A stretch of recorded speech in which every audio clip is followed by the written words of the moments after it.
تیرا کلام رہے گا قائم، پہاڑ جب نہ رہے خدایا، تیرے منہ کی ایک بات بھی ٹلے گی نہ، چاہے کچھ بھی ہو۔ عزیز ناظرین، کیا آپ جانتے ہیں کہ سبا کی ملکہ دور کے ملک سے سلیمان کی حکمت کے متعلق سن کر آئی؟ تو اس دورے کا کیا مفہوم ہے؟ سبا کی ملکہ سلیمان کی حکمت سے اور اس کے خادموں کی ترتیب، ان کے کام، ان کے ملبوسات اور اس کے گھر کے قانون سے حیران ہوئی۔ لہٰذا ہم ان باتوں سے روحانی طور پر کیا سیکھ سکتے ہیں؟ اور کیا آپ جانتے ہیں کہ سلیمان بادشاہ کی دولت نے اس پر، اس کی گواہی پر کچھ منفی اثرات مرتب کیے؟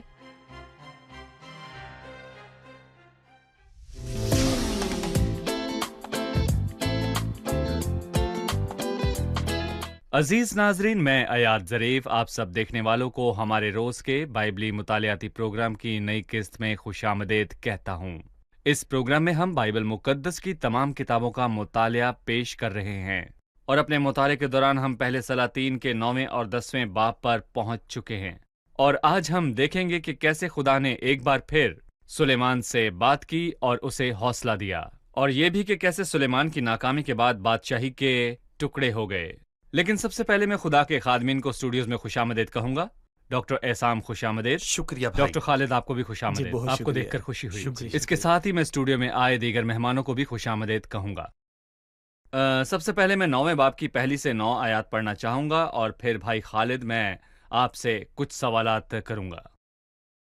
اور ایسا ہوا کہ جب سلیمان خداوند کا گھر اور شاہی محل بنا چکا، اور جو کچھ سلیمان کرنا چاہتا تھا وہ سب ختم ہو گیا، تو خداوند سلیمان کو دوسری بار دکھائی دیا جیسے جبعون میں دکھائی دیا تھا، اور خداوند نے اس سے کہا، میں نے تیری دعا اور مناجات جو تو نے میرے حضور کی ہے سن لی، اور اس گھر میں جسے تو نے بنایا ہے اپنا نام ہمیشہ تک رکھنے کے لیے میں نے اسے مقدس کیا، اور میری آنکھیں اور میرا دل سدا وہاں لگے رہیں گے۔ اب رہا تو سو اگر تو جیسے تیرا باپ داؤد چلا ویسے ہی میرے حضور خلوص دل اور راستے سے چل کر اس سب کے مطابق جو میں نے تجھے فرمایا عمل کرے اور میرے آئین اور احکام کو مانے، تو میں تیری سلطنت کا تخت اسرائیل کے اوپر ہمیشہ قائم رکھوں گا، جیسا میں نے تیرے باپ داؤد سے وعدہ کیا اور کہا کہ تیری نسل میں اسرائیل کے تخت پر بیٹھنے کے لیے آدمی کی کمی نہ ہوگی۔ لیکن تم ہو یا تمہاری اولاد اگر میری پیروی سے برگشتہ ہو جاؤ اور میرے احکام اور آئین کو جو میں نے تمہارے آگے رکھے ہیں نہ مانو، بلکہ اور معبودوں کی عبادت کرنے اور ان کو سجدہ کرنے لگو، تو میں اسرائیل کو اس ملک سے جو میں نے تم کو دیا ہے کاٹ ڈالوں گا، اور اس گھر کو جسے میں نے اپنے نام کے لیے مقدس کیا ہے اپنی نظر سے دور کر دوں گا، اور اسرائیل سب قوموں میں ضرب المثل اور انگشت نما ہوگا، اور اگرچہ یہ گھر ممتاز ہے تو بھی ہر ایک جو اس کے پاس سے گزرے گا حیران ہوگا اور سسکارے گا، اور وہ کہیں گے کہ خداوند نے اس ملک اور اس گھر سے ایسا کیوں کیا؟ تب وہ جواب دیں گے، اس لیے کہ انہوں نے خداوند اپنے خدا کو جو ان کے باپ دادا کو ملک مصر سے نکال کر لایا ترک کیا، اور غیر معبودوں کو تھام کر ان کو سجدہ کرنے اور ان کی پرستش کرنے لگے، اسی لیے خداوند نے ان پر یہ ساری مصیبت نازل کی۔ ایک بار پھر خداوند سلیمان پر ظاہر ہوا، اس سے بات کی، لیکن اس بار ایک شرط تھی۔ خداوند نے 5ویں آیت میں داؤد کی مثال رکھی، تو میں تیری سلطنت کا تخت اسرائیل کے اوپر ہمیشہ قائم رکھوں گا، جیسے میں نے تیرے باپ داؤد سے وعدہ کیا اور کہا۔ خداوند نے دوبارہ داؤد کا تذکرہ کر کے اس کی مثال کیوں دی، حالانکہ داؤد تو اس حصے میں روحانی طور پر ناکام رہا؟ در حقیقت بائبل کے مطابق داؤد وہ شخص تھا جو خدا کے دل کے موافق تھا۔ خدا اس گناہ کا حساب لے چکا تھا جو داؤد نے کیا اور جس پر اکثر ہم زور دیتے رہتے ہیں۔ خدا اپنے فضل کے وسیلہ داؤد کی مثال سلیمان کے آگے رکھتا ہے، لیکن اس کی ناکامی کی نہیں، کیونکہ داؤد کی ناکامی کوئی مثال نہیں ہے، بلکہ سلیمان اور باقی سب کے لیے ایک خبرداری کا ایک پیغام ہے۔ خدا داؤد اور اس کے دل کی راستی کی مثال دیتا ہے، اور یہ بہت اہم ہے، کیونکہ دل کی راستی خدا کے قوانین کے موافق ہے۔ خدا پاک ہے، وہ انسان سے اپنے تعلق میں وفادار ہے۔ اگر ایک انسان کو خدا سے حقیقی تعلق کا لطف اٹھانا ہے تو اسے راست ہونا پڑے گا۔ اس لیے جب خدا پہلے سلیمان پر ظاہر ہوا تو اس نے داؤد کے دل کی راستی کی مثال اس کے سامنے رکھی۔ اس نے ایسا کیا تاکہ اس کی تسلی کر لے کہ سلیمان خدا کے قوانین کے مطابق چلتا ہے۔ در حقیقت بطور مسیحی راست بازی ہماری زندگی سے ظاہر ہونی چاہیے، کیونکہ دل کی سچائی اور پاکیزگی کے بنا روحانی کامیابی ناممکن ہے۔ کیونکہ یسوع مسیح جو سارے جلال کا مالک ہے، وہ کہتا ہے مبارک ہیں وہ جو پاک دیکھیں گے۔ دل ہیں، کیونکہ وہ خدا کو دیکھیں گے۔ اس کا مطلب ہے کہ دل کی پاکیزگی اور زندگی کی راستی وہ بنیادی شرط ہیں جن کے وسیلہ سے خدا سے حقیقی تعلق استوار ہوتا رہتا ہے۔ آپ تصور کر سکتے ہیں کہ ایک ایسا شخص جس کی زندگی میں کوئی روحانی ترتیب نہیں ہے، جو اپنی اقدار کو ذرا ذرا سی بات پر قربان کر دے، جو خدا کے پاس رسمی طور پر خاص موقعوں پر جایا کرے، جو فقط دینداری کا لبادہ اوڑے ہوئے، لیکن حقیقت یہ ہے کہ آخری ایام کے انسان کی صفات ہیں، جیسا کہ ہم بائبل میں پڑھتے ہیں کہ وہ دین کی وضاحت تو رکھیں گے مگر اس کے اثر کو قبول نہ کریں گے۔ خداوند سلیمان کے سامنے یہ نمونہ پیش کرتا ہے دل کی پاکیزگی اور اندرونی دینداری، وہ مناسب اقدار جن کے وسیلہ سلیمان خدا کے ساتھ حقیقی تعلق استوار کر سکتا ہے، جس طرح داؤد نے اپنے آخری ایام گزارے۔ گویا خداوند اندرونی سیرت کی بات کہتا ہے، نہ کہ بیرونی صورت کی۔ دیکھیں خدا انسان دینداری کے لبادے میں نہیں بلکہ اندرونی سیرت میں۔ جی یہ بالکل، وہ معیار ہے جو خدا کیونکہ چاہتا خدا ہے۔ انسان کے ظاہر سے کئی گنا زیادہ باطن پر نگاہ کرتا ہے۔ ڈاکٹر احسام، 10ویں آیت سے ہم سور کے بادشاہ ہورام اور سلیمان کے درمیان تعاون کا ایک نیا سلسلہ دیکھتے ہیں، اور ہم نے پچھلی قسط میں دیکھا کہ ہورام نے سلیمان کو مبارکباد دی اور تعمیرات کے معاملے میں جو کچھ درکار تھا مہیا کیا، لیکن یہاں ہم ان کے درمیان تعاون کے ایک نئے سلسلے کو دیکھتے ہیں۔ لہٰذا ہم جاننا چاہیں گے کہ سلیمان اور شاہ اسور ہورام کے درمیان اتفاق تھا یا اختلاف؟ چونکہ ہورام داؤد کے لیے دل میں محبت اور خلوص رکھتا تھا اور اس نے وہ چیزیں کثرت سے فراہم کی جو اس نے مانگی تھیں، اور سلیمان نے بطور اعزاز کچھ شہر اسے تحفے میں دیے۔ در حقیقت یہ ایک مسئلہ ہے، یہ کوئی ایسی بات نہیں جس کے لیے سلیمان کو سراہا جائے، کیونکہ پہلے بھی اس نے گندم اور تیل بھیجے تھے۔ یہ قابل قبول ہے کیونکہ اس کے وہ تحائف ویسے ہی لے جانا بھی ٹھیک نہیں تھا، لیکن یہاں پر سلیمان خداوند کی میراث دے رہا ہے جس کا اسے کوئی حق نہیں ہے۔ لیکن یہاں میں آپ کے لیے احبار کی کتاب کے 25ویں باب کی 23ویں آیت کو پڑھتا ہوں، اور زمین ہمیشہ کے لیے بیجی نہ جائے، کیونکہ زمین میری ہے اور تم میرے مسافر اور مہمان ہو، بلکہ تم اپنی ملکیت کے ملک میں ہر جگہ زمین کو چھڑا لینے دینا۔ لہٰذا اسے بیچنے کی اجازت نہیں، اسے چاہے کوئی اجازت اس کا نہیں۔ کرایہ ادا کرے یا پھر اسے خریدے، اسے بیچنے کی اجازت نہیں۔ سو زمین تحفے میں، کرائے پر یا کسی بھی چیز کے عوض بیچی نہیں جا سکتی۔ سلیمان کو ایسا کرنے کا کوئی حق نہیں ہے، اور شاید آپ کو اخیاب اور اس کے پڑوسی، اور آپ کو شاید یزریلی نبوت، اسرائیلی نبوت کی کہانی یاد ہو۔ اخیاب نے نبوت سے وہ پاکستان مانگا جو اخیاب کے گھر کے پاس تھا، اور اس کے بدلے اخیاب اسے بہتر دے گا۔ نبوت نے کہا وہ اپنے باپ کی میراث نہیں دے سکتا، کیونکہ کسی بھی سچے اسرائیلی کے لیے یہ روا نہیں کہ وہ خدا کی میراث کسی کو دے۔ اس طرح کرنے سے وہ اس کی بے قدری کرتا ہے۔ سو ایک بادشاہ اس کی بے قدری کیوں کر سکتا ہے جس کا کام خدا کی میراث کی رکھوالی کرنا ہے؟ تواریخ میں ہم فضل کو دیکھتے ہیں، لیکن دوسری تواریخ میں اس کے بالکل برعکس ہوتا ہے۔ اور 20 برس کے آخر میں جن میں سلیمان نے خداوند کا گھر اور اپنا گھر بنوایا، یوں ہوا کہ سلیمان نے ان شہروں کو جو ہورام نے اس کے لیے بنوائے تھے انہیں پھر سے تعمیر کیا اور اسرائیل کو وہاں بسایا۔ ہورام نے خود شہر دیے، ایسا لگتا ہے کہ جیسے اس نے انہی شہروں کو واپس دے دیا، اور سلیمان نے ان شہروں کو تعمیر کرنا شروع کر دیا۔ یہ تو رہی سلیمان کی بات، اور جہاں تک ہورام کی بات یہ ہے تو سچ یہ ہے وہ دنیاوی شخص رہے گا۔ صحیح، دنیا الہی تحفوں کی قدر نہیں کرتی، سو ہورام نے ان کی تحقیر کی۔ اس نے اس کی تحقیر کی۔ اس نے انہیں قابل کہا، اور قابل کا مطلب ہے بے پھل، جس کی کچھ قدر نہ ہو، اور یہی دنیا کی اصل فطرت ہے جو الہی تحفوں کی کبھی بھی قدر نہیں کرتی بلکہ ان کی تحقیر کرتی ہے۔ اور دوسری بات یہ ہے کہ हुराम जो कि तबई तौर पर इंसानों को पेश करता है और हमेशा बड़ा बनने की कोशिश में रहता है और लोगों को बताना चाहता है कि वो उसके कर्जदार हैं और जो कुछ तुमने मुझे दिया मैंने उससे ज्यादा तुम्हें लौटाया। और यहाँ मैं ये कहना चाहूंगा कि हुराम ऐसी ही सोच रखता था, जो कि किसी भी सूरत में हैरान होने वाली बात नहीं। सही। अभी वक्त है कि हम एक छोटा सा वक्फा लें। नाजरीन, हम एक छोटे से वक्फे के बाद दोबारा हाजिर होंगे।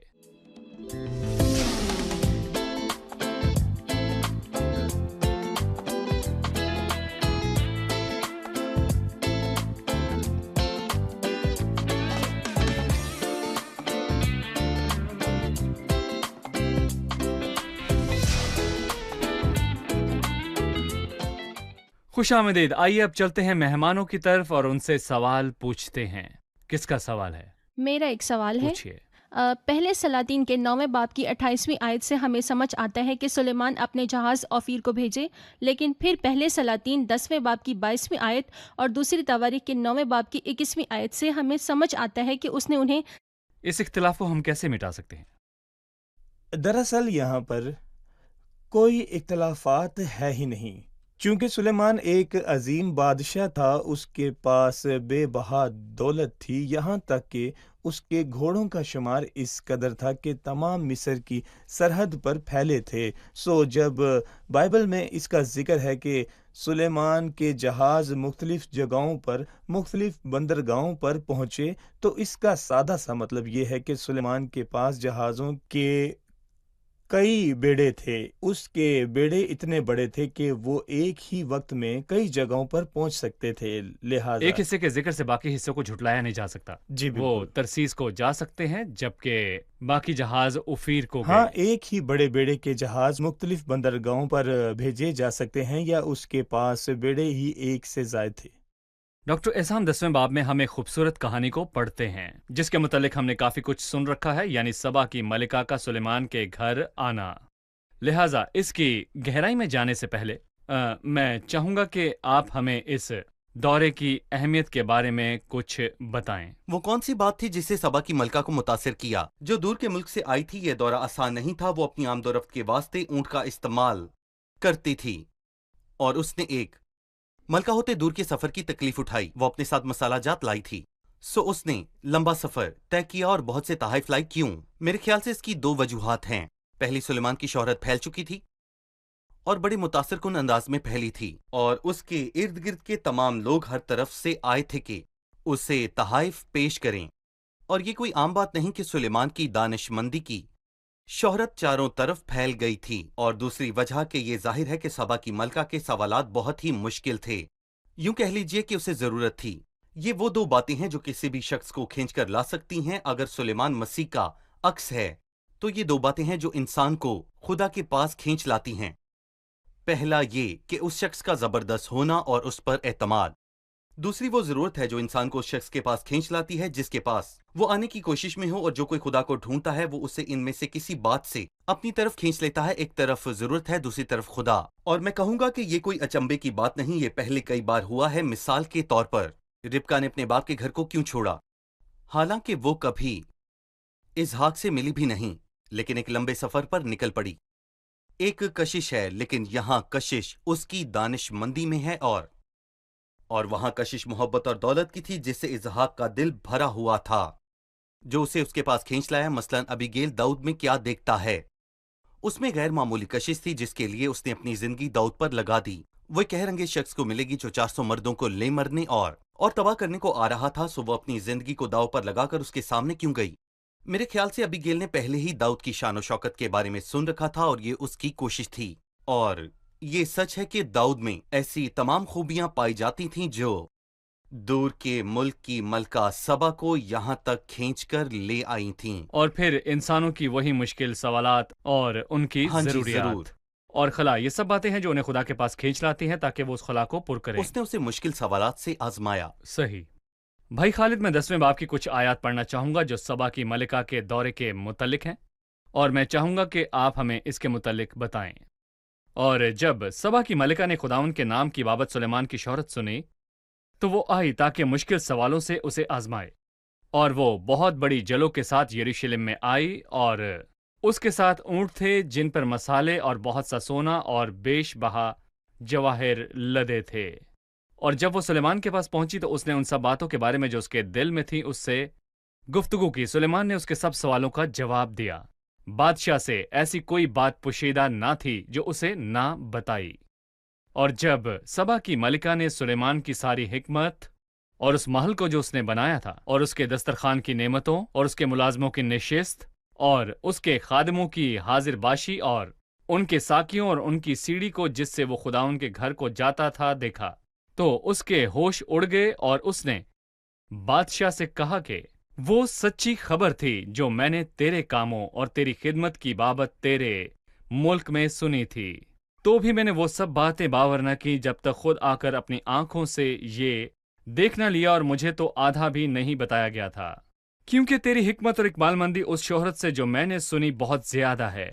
खुश नसीब हैं तेरे ये लोग और खुश नसीब हैं तेरे ये मुलाजिम जो बराबर तेरे हजूर खड़े रहते और तेरी हिकमत सुनते हैं।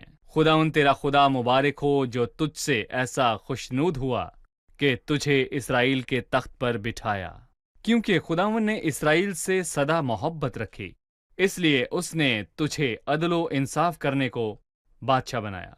आप हमें इन अजीम अल्फाज के मुतालिक बताइए।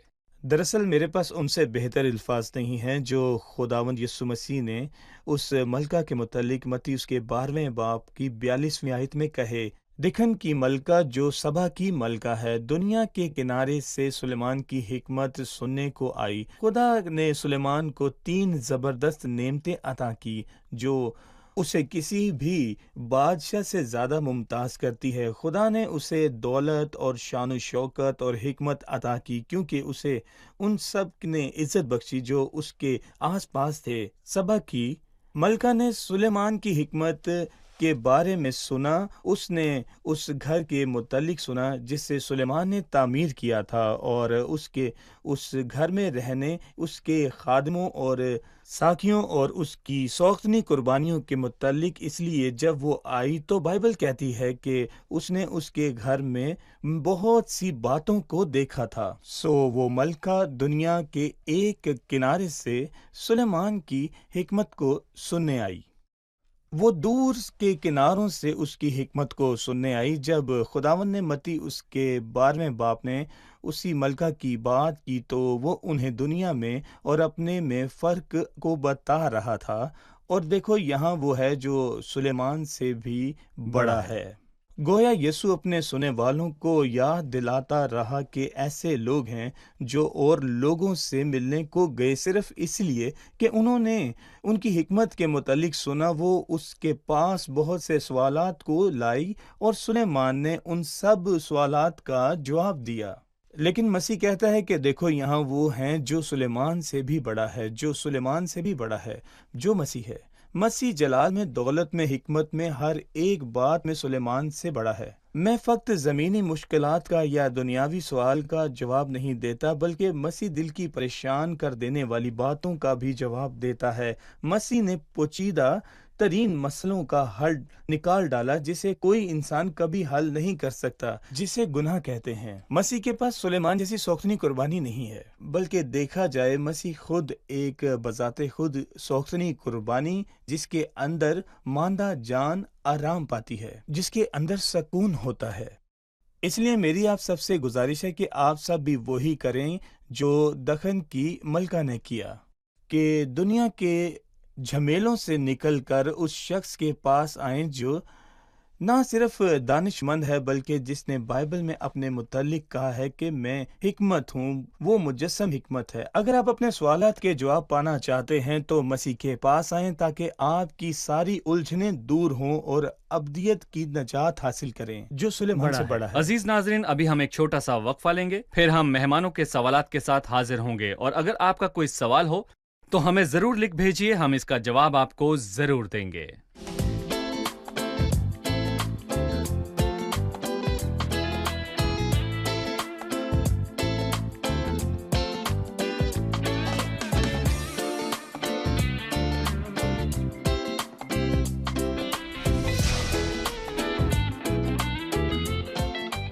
खुशामदीद नाजरीन, आइए चलते हैं मेहमानों की तरफ और उनसे सवाल पूछते हैं। सुलेमान बादशाह ने बड़ी पुरताइश जिंदगी गुजारी लिखा है कि सुलेमान की हिकमत और दौलत दुनिया के तमाम बादशाहों से बढ़कर थी। सवाल है कि क्या ऐसी दौलत और सरफराजी का सुलेमान की जिंदगी और खुदा के ताल्लुक पर कोई मनफी असर पड़ा?